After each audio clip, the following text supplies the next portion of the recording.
Sí. No sé si ahí se escucha mi audio, porque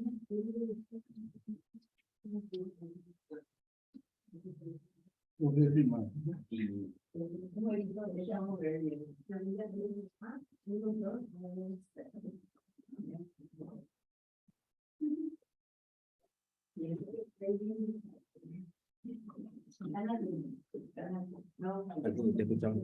ah, bueno,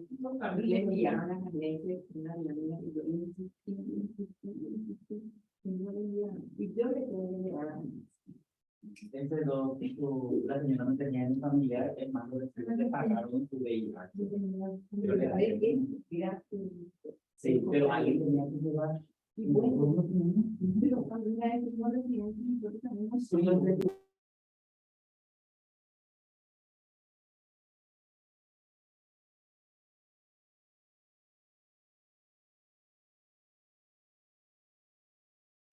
no sé si ahí se escucha en el audio del...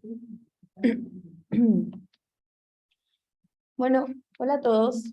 Hoy yo voy a hablar un poquitito de lo que de la leucemia mieloide aguda y más bien en lo que me basé para hacer la clase de hoy es un poquitito de la nueva, o sea, de las actualizaciones de la European Leukemia Net del 2022 que salió hace poquito, ¿verdad?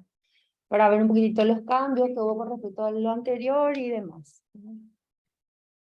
A ver, está bueno. Bueno, para hablar un poquitito de la parte más molecular y demás, hay que hacer una introducción con respecto a lo que es el proceso de leucemogénesis, ¿verdad? La leucemia mieloide aguda tiene su origen en la célula troncal hematopoyética, a excepción de la promielocítica que tiene su origen en una célula precursora. La leucemogénesis es un proceso biológicamente heterogéneo y complejo en el que la célula patológica pierde su capacidad de diferenciación y de autorregulación que resulta en el acúmulo de blastos mieloides a nivel de médula y a nivel de otros tejidos, ¿verdad? Eh, Esta imagen puse realmente para comparar los compartimientos, distintos compartimientos virtuales de la médula, ¿verdad? Para saber dónde más o menos empieza el problema, donde estamos hablando de una LMA.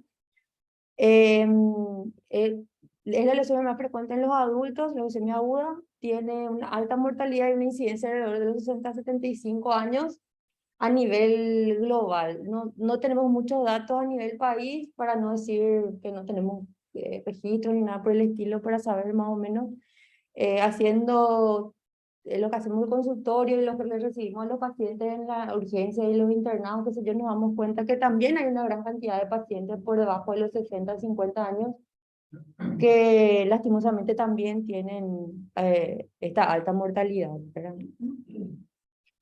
Bueno, en el proceso de la leucemogénesis intervienen varios tipos de fenómenos. Ahí yo puse esa imagen como para ver más o menos en qué nivel de la hematopoiesis se encuentran algunos de los genes afectados en el proceso biológico de la leucemia mieloide aguda, ¿verdad?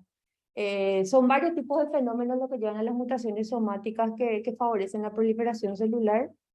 Por ejemplo, la inhibición de la apoptosis mediante activación constitutiva de quinasas o disregulación de señales, por ejemplo, cuando tenemos afectación del BCR-ABL, del FLT3, del c-KIT y el RAS. Y, por ejemplo, alteraciones en genes que codifican factores de transcripción que se asocian a inhibición de diferenciación, por ejemplo, el core binding factor, el RAR alfa y otros genes que codifican proteínas reguladoras del proceso de transcripción. También tenemos mutaciones en otros lugares, por ejemplo, en genes que están encargados del control epigenómico mediante la metilación del ADN, y además de genes, por ejemplo, que codifican el complejo del liposoma, que es lo que se encargan de partir y empalmar el ADN cuando se hace la reproducción, y la coenzima es la que se encarga de volver a unir también las cadenas, ¿verdad? Entonces, cuando hay una mutación en cualquiera de esos niveles, podemos progresar a lo que es una LMA. Y ahí más o menos lo mismo, era una imagen un poquitito más didáctica, por decirlo, ¿verdad? Para esta parte que es un poco árida. de lo que es las mutaciones implicadas en el proceso de la leucemia mieloide aguda. Y toda esa descripción previa, todos los problemas a nivel de la mutación de los genes nos llevan a lo que es la clasificación general de las leucemias mieloides agudas. Y acá es cuando nosotros tenemos una actualización que salió hace poquito, era en el 2022 de la European Leukemia Net, en donde el cambio así quizás más importante que se dio en esta actualización es el nivel del número, es en el número de blastos a nivel de médula o a nivel de periferia para, por ejemplo, las LMA con anormalidades genéticas recurrentes, ¿verdad? Y ahí tenemos la translocación 15-17, el 8-21, los clásicos de la inversión del 16, 9-11, todas requieren una cifra por encima, o sea, desde 10% para arriba, excepto en la mutación que es, o sea, en lo que es BCR-ABL, porque ese se mantuvo en 20% más, porque se quiere evitar que haya un solapamiento con la fase acelerada de la LMC. Entonces esa es la única categoría que quedó como estaba antes, ¿verdad? Después tenemos las categorías designadas de LMA con más de 20% de blastos o síndrome mielodisplásico barra lesiones mieloides agudas, ¿verdad? Que necesitan, que requieren un 10 a 19% de blastos de médula o en periferia.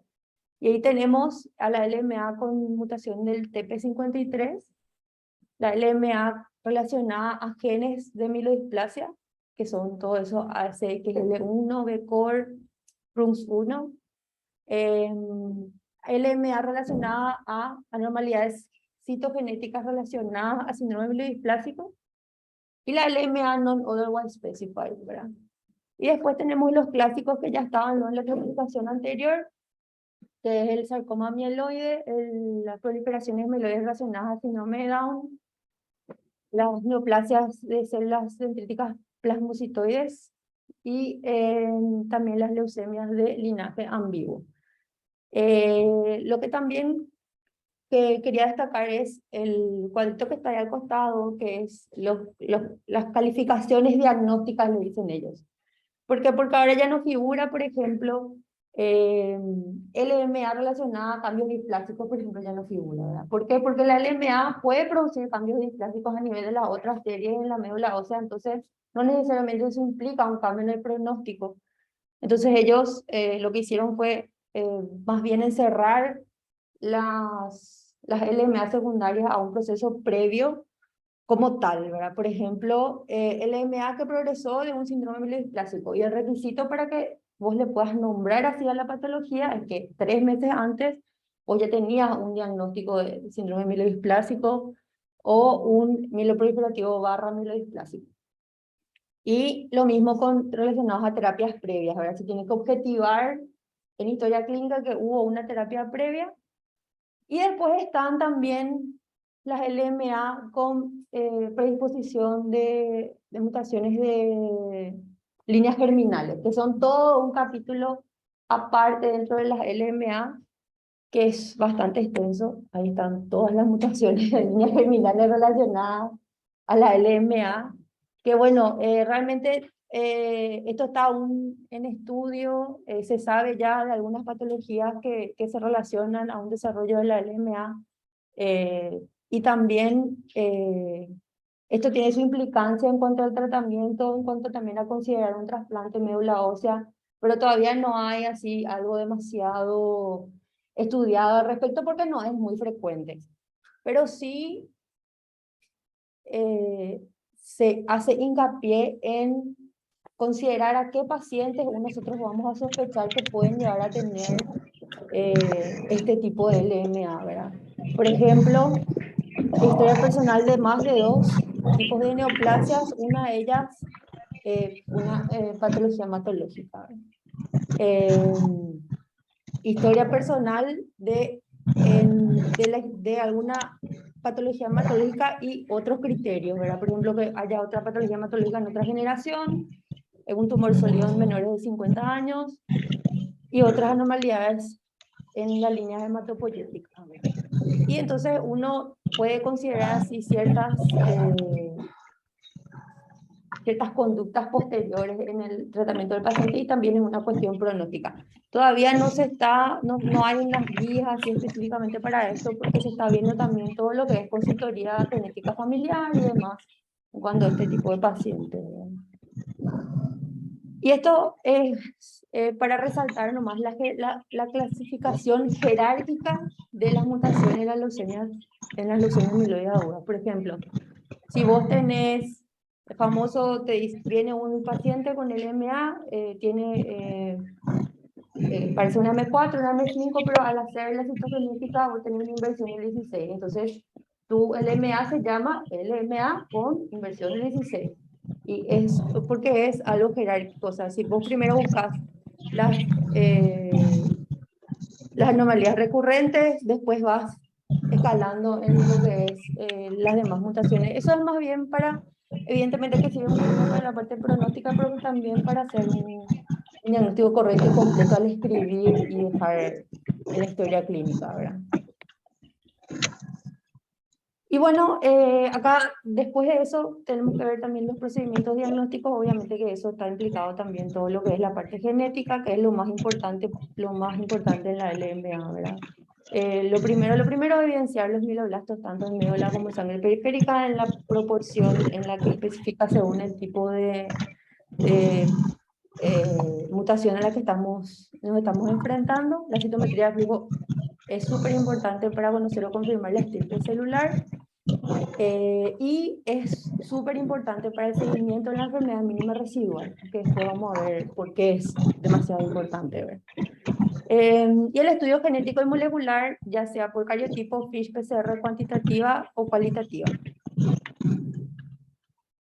Bueno, y ahí es súper esquemático, ¿verdad? Todo lo que es, lo que ya sabemos que tenemos que hacer, la punción, enviar todas las muestras para citometría, velocidad molecular, citogenética, la historia del paciente y todo lo que es alrededor de la previa al tratamiento, ¿verdad? ECO, si es un paciente adulto mayor, su escala geriátrica, todo lo que es la parte química laboratorial, ecocardio y función lumbar en los casos en los que la guía recomienda. Bueno, y con eso entonces pasamos a lo que es la estratificación del riesgo citogenético. Acá también hubo unos cuantos cambios en cuanto a la clasificación anterior.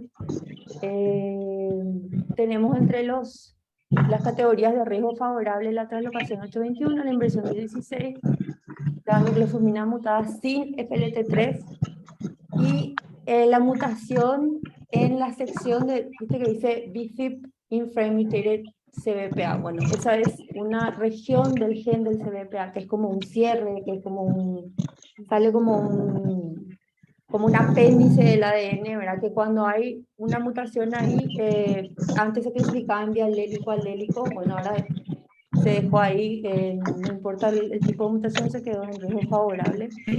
Y el cambio más importante que realmente le puso muy feliz a todos, que fue que ya no se hace el ratio del FLT3, ¿verdad? Porque hay demasiadas diferencias en todos los centros a nivel mundial en cuanto a los parámetros para poder certificar ese ratio. Entonces directamente se optó por quitar esa característica y se quedó solamente en si tenemos mutación de FLT3 o si no tenemos. Si tenemos pasa por riesgo intermedio, si no se quedan en favorable.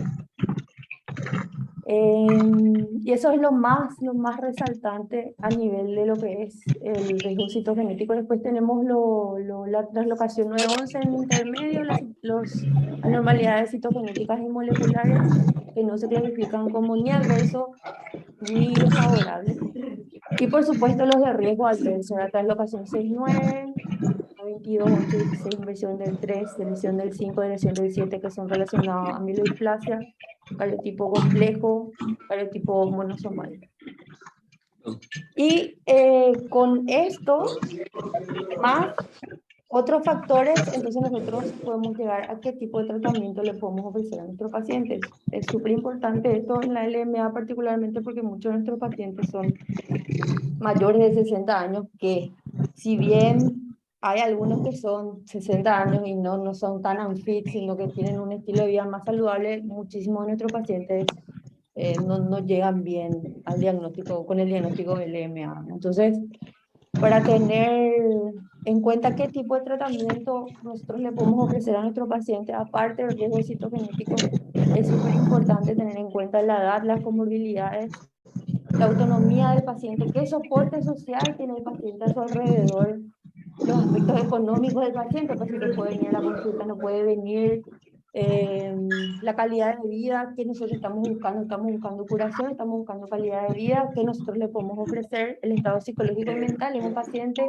que es lúcido, que va a colaborar con nosotros, que no va a colaborar, puede tomar decisiones por sí mismo o no puede, enfermedades previas y tratamiento. También los que debutan con hiperleucocitosis tienen una evolución más tórpida, obviamente el riesgo citogenético, los marcadores moleculares y la enfermedad mínima residual después del tratamiento. Bueno, antes de pasar a las opciones terapéuticas, quería un poquitito mostrar lo que es los métodos de evaluación establecidos por la ELN del 2022. Tenemos la citometría de flujo, en la mayoría de los pacientes es lo que se utiliza, y después tenemos también las RT, la opción de hacer RT-PCR cuantitativo. Las otras opciones como Next Generation Sequencing y el RT-PCR digital todavía se están desarrollando y no tienen todavía parámetros como para decir si esto es positivo, si esto es negativo. Entonces, con lo que nosotros nos manejamos ahora, que es también es la citometría de flujo multiparamétrica. Y ellos definen un nivel de positividad, o sea, enfermedad mínima residual detectable cuando tenemos mayor o igual a 0,1% de blastos C45 positivos más el inmunofenotipo target. Este inmunofenotipo target se puede detectar de dos maneras. Se puede detectar, siempre tenemos que tener la citometría del debut porque es muy difícil diferenciar un blasto normal en la mínima residual de un blasto patológico, ¿verdad? Entonces, lo que se hace es ver si esta línea, esta LMA debutó con algunos marcadores anormales de línea, por ejemplo, con un C19 o un C3, y se le sigue a la enfermedad con ese marcador, o se define por marcadores que no son propios de un blasto normal, por ejemplo, un CD123 sobreexpresado o un CD45 real sobreexpresado. Esos son los dos métodos para buscar la enfermedad mínima residual, y por eso es súper importante tener desde el comienzo y tratar de hacer siempre en el mismo lugar en donde se hizo, ¿verdad? Y el RT-PCR cuantitativo, que solamente hay parámetros ahora mismo definitorios para lo que es nucleofosmina, la inversión del 16, el RUNS, ay, mira, fue RUNS, bueno, RUNS 1T1, que se considera positiva ese cycling threshold menor a 40, quiere decir la cantidad, ahí puse abajo, el momento preciso de la amplificación en el que la prueba es capaz de identificar la presencia de alteración molecular investigada. O sea, dependiendo de cuántas veces tiene que amplificar la muestra y ahí se detecta la mutación, tiene que ser, si es que es más de 40. Tiene que ser más de 40. Si en un número menos de 40 ya se detecta la mutación, la mínima residual es positiva. Y en el donde más está estudiado esto es en la nucleofosmina, donde hay un porcentaje que es el 2%. Y lo que se hace es cuando vos tenés una mínima residual molecular positiva, le tenés que volver a repetir el estudio a las 2 semanas o a las 4 semanas para certificar recaída, ¿verdad? Y no siempre esa recaída se traduce en un gesto terapéutico. Muchas veces se le sigue y ahí se ve más o menos en dónde actuar. Por eso es que el tema del RT-PCR cuantitativo todavía es un poquito estudiado. Y además de la mínima residual, por cualquiera de estos métodos también hay que tener en cuenta el nivel de recuperación a nivel de periferia y médula ósea. Es donde tenemos los criterios de respuesta completa. Con un médula hay menos del 5% de blastos y tenemos una recuperación en periferia con más de 1000 neutros y más de 100.000 plaquetas. con respuesta completa, con remisión completa, con respuesta, con recuperación hematológica parcial, cuando uno de los dos criterios no se cumplen, ¿verdad? Pero siempre mayor a 500 en cuanto a neutros. Y así se va desescalando a nivel de la respuesta, ¿verdad? Después tenemos remisión parcial cuando hay entre 5 y 25%, eso no cambió, ¿verdad? De los esquemas anteriores, y también cuando no hay respuesta. Y siempre hay que tratar de poner respuesta completa con mínimo residual no detectable, por ejemplo, cuando uno hace una evaluación post cualquier ciclo de ya sea inducción o consolidación de estos pacientes. Y después tenemos, bueno, las opciones terapéuticas. Sabemos que la leucemia mieloide aguda, esta es una foto de un trabajo del MD Anderson que seguramente muchos ya vieron, que es qué tanto ha evolucionado la respuesta al tratamiento de nuestros pacientes en los años, ¿verdad? Que ha mejorado, pero igual sí en valores no tan alentadores, ¿verdad? Y un poquitito de lo que habíamos hablado también, ¿verdad? Seleccionar el tratamiento idóneo para el paciente y fijar los objetivos, ¿verdad? Definición de objetivos terapéuticos. Si mi paciente es fit o mi paciente es unfit. Si mi paciente es fit, yo busco entonces que la quimioterapia tenga un efecto rápido, alcanzar una respuesta completa con una mínima residual negativa. Mi intención terapéutica es curativa y que los efectos adversos de mi medicación sean manejables a largo plazo. Y si es unfit mi paciente, que yo busco mantener o recuperar la calidad de vida, reducir el soporte transfusional, visitas hospitalarias, ingresos, valorar siempre un tratamiento ambulatorio por encima de un tratamiento con internación y tratar de prolongar la supervivencia y alcanzar una respuesta completa. Y entonces ahí tenemos nuestras opciones terapéuticas. Hoy en día el clásico 7x3 que no ha tenido competencia en los últimos años entre todos los estudios clínicos que se han desarrollado, más los ciclos de consolidación con citarabina,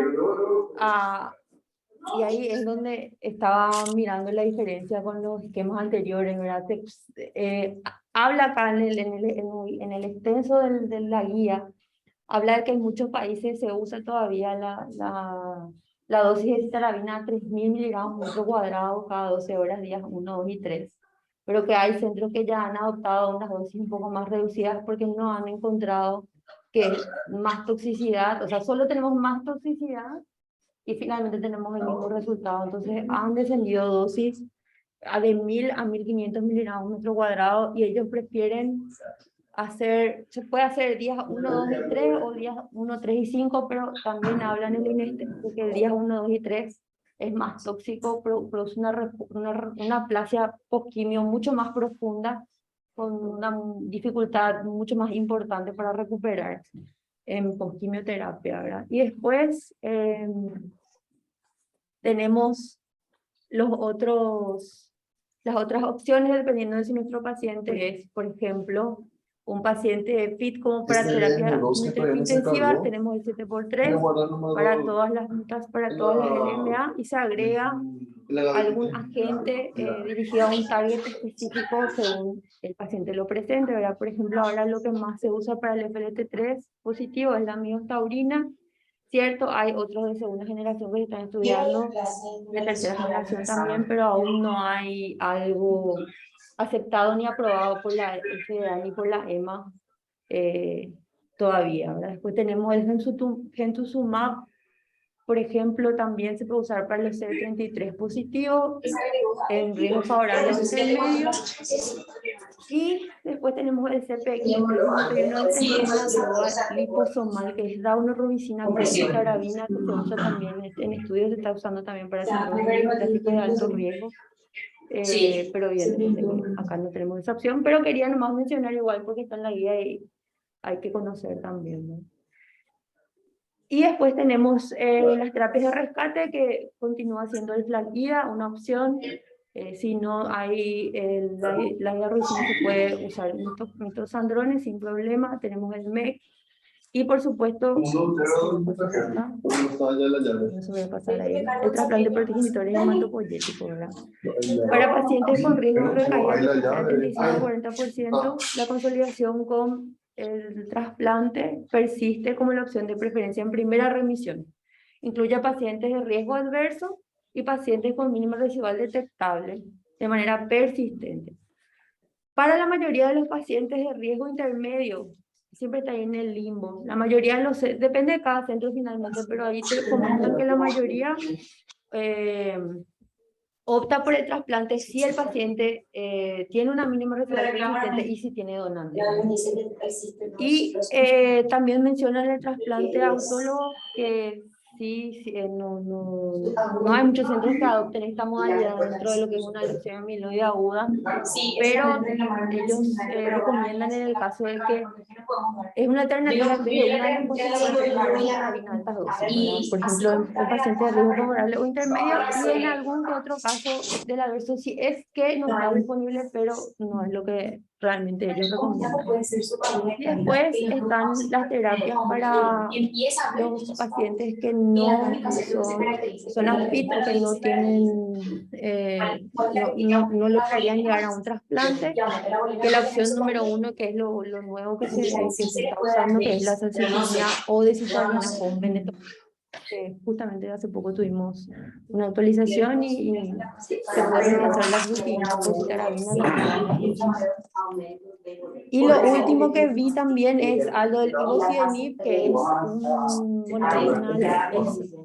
es dirigido, una terapia target dirigida a la mutación IDH1, que también ya está recomendado y están en ongoing todos los otros estudios como primera línea y en algunos en monoterapia y así. Y eso no sé si... podemos considerar que el aumento de boletia hay en la espacio renal en fase. Sí.